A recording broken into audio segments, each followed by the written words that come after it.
this opportunity. Thank you, Dr. Fadwa, for the fascinating conference, really. First, I will start with a quote from Robert Frost, The Road Was Taken.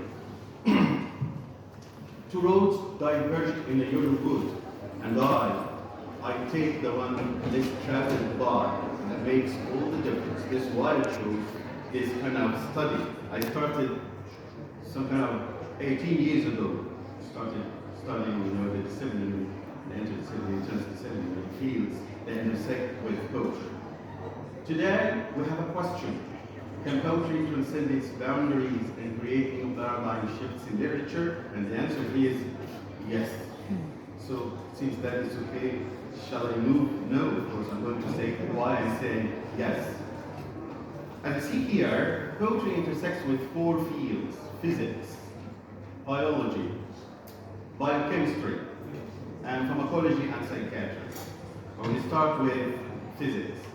When we start with physics, we start with quantum physics, okay, and quantum theory, and how poetry developed quantum physics, and hence of Amy Catanzaro.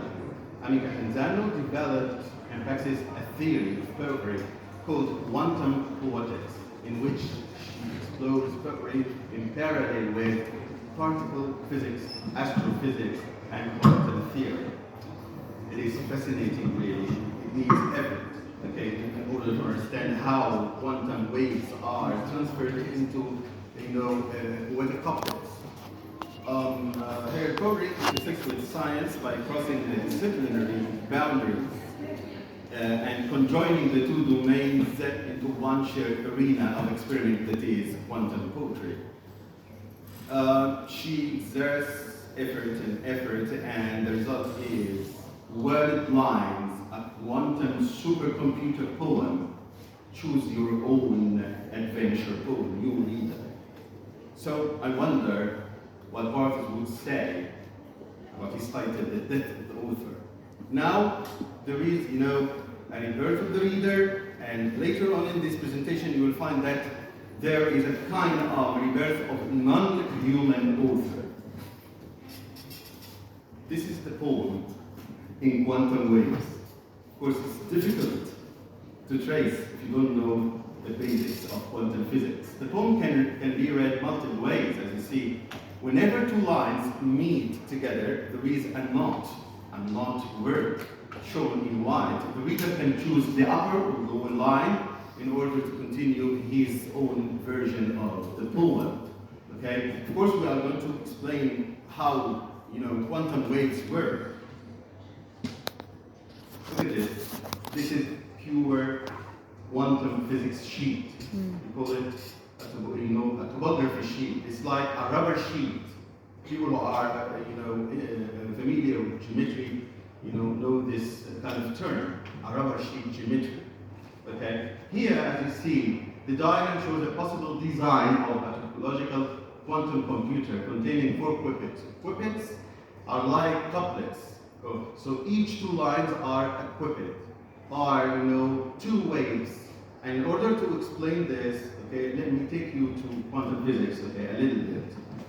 Each particle in quantum physics, okay, is meant that you are drawing a loop. Okay, we draw loops in third dimensions with particles. If loops are identical, they are called, this is the first kingdom in quantum physics. If there is some kind of deviation by -1, it is Fermi's, the second kingdom. And then they discovered the third kingdom, that is our interest. People are interested in quantum poetry, that is anyone. Anyone, okay, is a term made up to say to us that everything or anything can go. Why? Because the third wave cannot go in a loop and be identical with other waves. Okay, somewhere it breaks into a fork, and with this fork you choose whether to go up or go down. So you find that you have a lot of poems inside one poem, and you can choose your own poem. This is what Catanzaro means by choose your own poem. Here we have some kind of this explanation. In her poem, Catanzaro replaces the weaving ends, and we said that ends are, as they are known, do not behave like Fermi's with -1 or bosons that are identical. Okay, they are somewhere in between. Okay, that's why we have in between a lot of versions of the poem with 4 poetic couplets, which crisscross one another. Where 2 lines intersect, they share a word that is in white, as you have already seen. A literary device Transcend used to evoke an ending knot. These textual knots are like forks in the reader's path. The text can be read linearly, following each line of text sequentially, or the reader can jump from one line to another when they encounter a textual knot. Different paths through the poem create unique word braids, like this. Okay, so a bracelet is like this, and lead to different calculations, just as in topological quantum computer. Why we say that it's like the poem here is like a topological sheet, because you can shrink the sheet and you can expand the sheet. Whenever you expand the sheet, you have a lot of versions of the poem. Look at one possible version with me. This is one possible version, so you can read it now. It's one of many versions of the poem. Here we have the animals going, okay, without intersecting, without having knots. The knots, of course, are the white words, but we provide one possible version of the poem. Okay, for the sake of time, I'm going to move to biology, to dual inheritance theory, how the cultural gene, and biological gene affect each other. Okay, I spent about 10 years in this project, and as you see here, we have the genotypes that is controlled by your biological genes, and the phenotypes, the characteristics that people know you by. The phenotypes are affected by cultural genes, by the environment, and they affect the genotypes. Okay, and this appears in what? Appears in your psychological dispositions and the slots in your mind. You are familiar with cognitive linguistics. Okay, we'll be okay with this. That we have slots, and the slots store the cultural practices, and these cultural practices affect your biological gene. So the cultural gene affects the biological gene, and the biological gene in turn, affects your cultural practices. And I'll give you one example, one funny example. There in the heart of Africa, a tribe used to eat the brain of dead people, and inside the brain there is a worm, as it was said, that is, a killer worm. When we eat the brain, they started, to die one by one till there was none of the tribe. So the cultural gene here eliminates the biological gene. Another example is, it was said again, okay, and it was recorded in books, that women who work in, milking cows can give lactations more than any other women in the world. So the cultural practice here affects, the biological gene in those women. Of course, as you see here, this is the findings, and again, for the sake of time, okay, I'm going to skip many slides.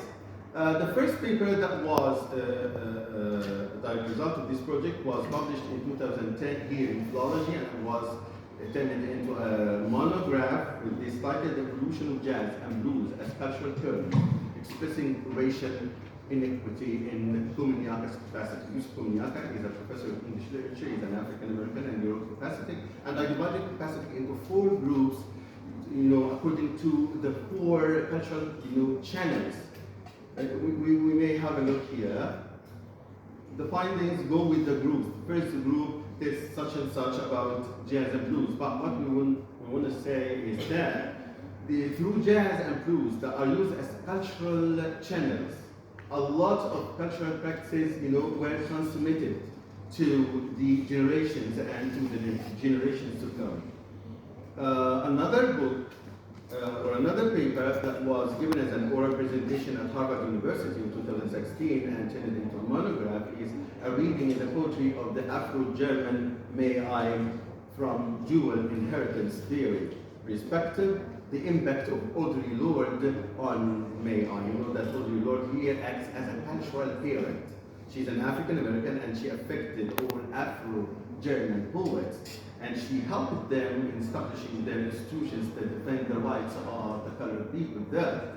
Throughout the paper or the monograph, you're going to meet a lot of examples that assure you that cultural practices and cultural genes can affect the biological genes. That's why we say that African American people or Afro-German people are Germans and Americans. Every inch an American and a German, so they can claim their nativity without being, affected by other campaigns saying that no, you are colored out nigger, as Helmut told Afro-Germans. Out nigger, don't you have a home to go to? This is, a famous quote by Helmut Kohl. Helmut Kohl was the chancellor of Germany. So I'm not going to just give it to the findings. And now we move quickly, I know because we don't have time, we move quickly to the field of pharmacology and psychiatry, and with the new term, poetry, pharmacy, and emergency poet. Okay, Deborah Alma was the first poet in history to make up this term, and she collected the poems and edited this volume in order to give what? To be as an anti-stress poetry anthology. Here is a description of what the emergency poet means. She acted as an emergency poet with her ambulance, a 1970 model ambulance. She toured all the UK, and she acted as assumed the role of a doctor, a pharmacist, and a psychiatrist, and listened to people and prescribed poetic pills, as you will see now. Look at the pictures here. This is Alma leaning to her ambulance, and the second picture is Alma inside the ambulance, listening to people and giving them some kind of poetic pills like this. Read this, it's paracetamol, like paracetamol, and the family of the mole. Okay, we took when we are not well. Alma describes her book and talks about the purpose of the book, saying that, I quote, "The poems I have prescribed in these pages are all tried and tested certain to offer what? Empathy, guidance, and relieve stress." And the book was organized as such.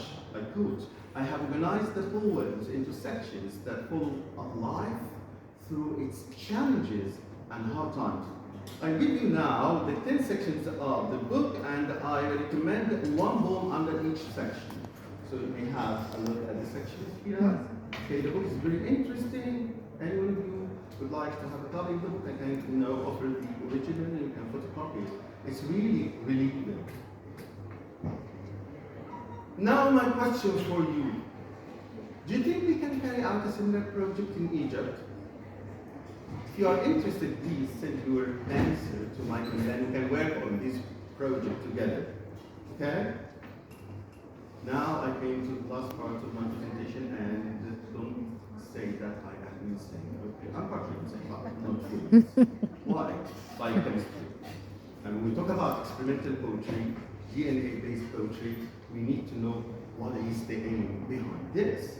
The aim is for a poem to receive myriad of interpretations by readers in ages to come, not after a century or 10 centuries, after thousands of years. How? Let us see. The poet's best response to what? To the sense that poetry will die is to write an unkillable poem, to redirect the discourse of poetry into a metaphysics of post-human inscription. How? How does it work? The whole process. Now I'm quoting Christian Book, the first poet in history to inject a cell with a poem, and then the bacterium will respond by producing protein after it received the message by RNA. And the protein will have a poem written by the bacterium. That's why I say that it's a non-human author. He says here, and I'm quoting book, science might store data by encoding textual information into genetic nucleotides, thereby creating messages made from DNA, messages that we can then implant like genes inside cells, where such messages persist undamaged and unaltered through myriad cycles of mitosis. Mitosis is the division of a cell into daughter cells. Okay? All the while reserved for later recovery and decoding. Again, I quote, I hope, in effect, to engineer a primitive bacterium so that it becomes not only a durable archive for storing a poem, but also a usable machine for writing a poem by bacterium. And he used what? He used a bacterium called, Dinoceras, something like that. Why? Because this kind of bacterium can resist any kind of mutations and change. The xenotext is the poem he spent about 10 years to write in this way, a collaboration of poet and bacterium. It is written by the poet and the bacterium. The xenotext experiment is an exercise that explores the aesthetic potential of genetics in the modern milieu, doing so in order to make literal the renowned aphorism that the world is now a virus. He wrote this poem, the xenotext, in order to prove that, and he uses Deinococcus rhabdovirens bacterium as it resists change. What is the importance of the genome to this experiment? The genome can now become a vector, as to say, okay, transferring genetic material into a cell from one bacterium to another. To accomplish this feat, Book needed to develop two poems that were mutually ciphers of each other. Please pay attention to this. The two poems must cipher each other. One written by the poet and the other written by the bacterium. So they should follow this. The 4 and 5 components here are the basic building blocks of DNA. Okay, so the poem written by the poet and the would-be poem written by the bacterium should follow this sequence. How? Look at this. Text of or by the poet, C-E-L-L. After the process of injecting and transferring information by RNA to the cell, and after the cell produces the protein that encodes the poem, the C should be G and the E should be L. Look, the L must be E, so they mutually cipher each other. Here is, a poem really written by the poet and the would-be poem by the bacterium. We have the alphabet from A to Z, and we have the xenocode here. Each A is T, each B is V, and so on. Look at the first line written by the poet. And any style of life is brim. And here is transferred after, being, of course, transferred to the bacterium. It is reduced as that. How? We said that each A is T. Each N is H. Look at the key at the top of this table. And each Y is E. So there is what he meant by the two poets must cipher each other. This is, of course, an image that depicts the actual atomic structure of the protein atom by atom. It is, in effect, the molecular embodiment of the xenotext. So the poem is in there. It's a kind of a translation of the poem into some kind of molecular atoms. This is the actual model that was exhibited in somewhere in America after he finished his experience. How will the poem time? Yeah, okay. I'll skip this. Look at the covers here, please. This is the xenotext published in 2015. The first page says that this code is after 128 generations. And then we reach the first poem, he says after 325 generations. That's the purpose.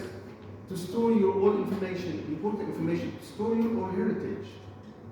Okay, and to decode the heritage for generations to come. Conclusion. Poetry can go beyond its boundaries and intersect with other sciences, such as physics, biology, biochemistry, pharmacology, and psychiatry, creating new transdisciplinary fields where poetry is based on, or at least textured with, quantum theory, dual inheritance theory, DNA, and pharmaceuticals and psychiatry. So excited. Thank you for listening. Thank you.